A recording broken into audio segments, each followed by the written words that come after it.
Salam sejahtera dalam kasih Tuhan. Mari kita berdoa. Allah yang mengasihi kami, Allah yang menopang kami di dalam kekuatan dan kuasa, kami puji, kami tinggikan nama-Mu. Kami akan mendengar dan merenungkan firman-Mu.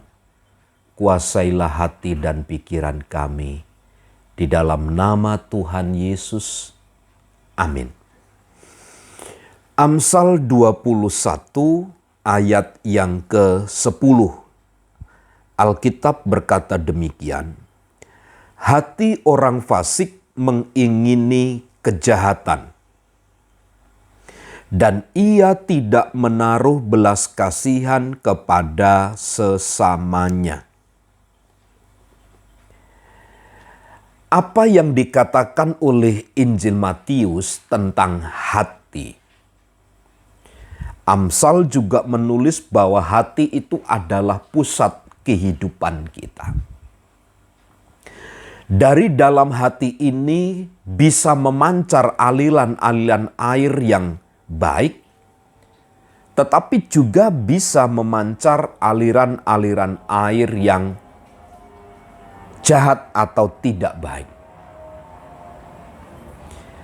Karenanya di dalam Injil Matius disebut dari dalam hati ini muncul segala niat pikiran yang jahat. Nah, mengapa demikian?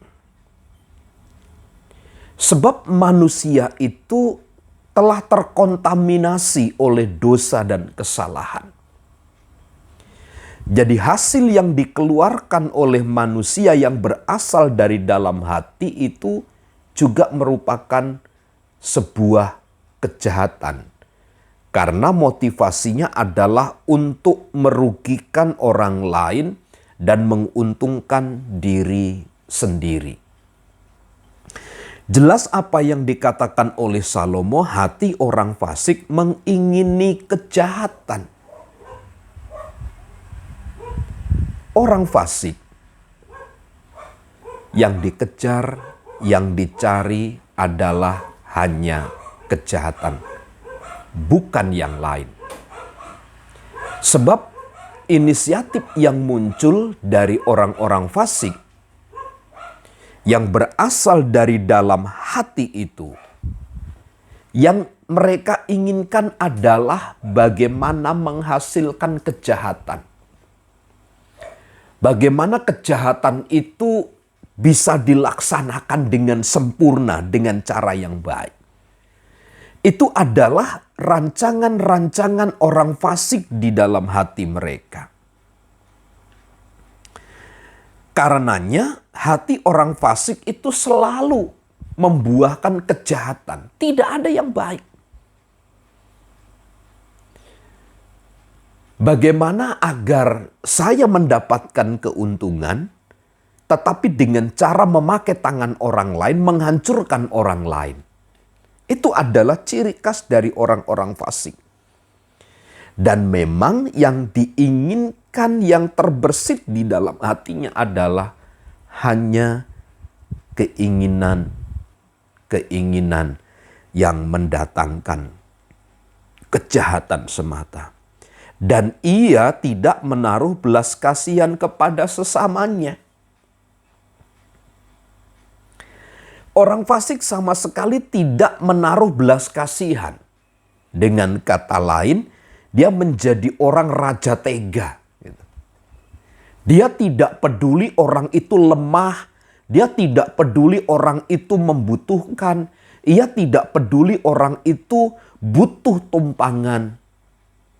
Tidak ada di dalam pikiran orang-orang fasik. Yang ada adalah bagaimana memanfaatkan orang tersebut untuk kepentingan diri saya. Nah, saudaraku yang dikasihi oleh Tuhan, niat hati yang demikian harus selalu kita jauhkan dari dalam hidup kita ini. Motivasi yang harus terbersit sebelum kita melangkah, sebelum kita bertindak Apakah nama Tuhan dipermuliakan atas keinginan, atas rencana, atas perbuatan yang akan kita kerjakan? Ini yang akan menjaga kita untuk berperilaku benar di hadapan sesama kita. Kalau tidak demikian, maka langkah-langkah yang kita tempuh menjadi langkah-langkah kejahatan yang akan selalu membuat relasi hubungan dengan sesama kita itu menjadi hancur, menjadi berantakan.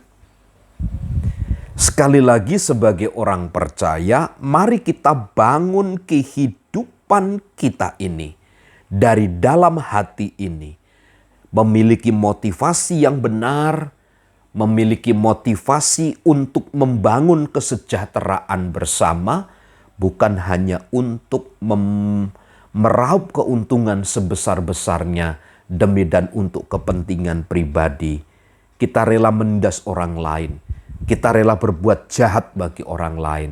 Yang penting saya bisa hidup dan seterusnya. Bukan itu. Tujuan hidup kita bukan mencari keuntungan sebanyak materi. Tetapi tujuan hidup kita adalah bagaimana hidup kita itu memuliakan dan mengagungkan nama Tuhan. Tentu dengan berperilaku benar. Tuhan Yesus memberkati.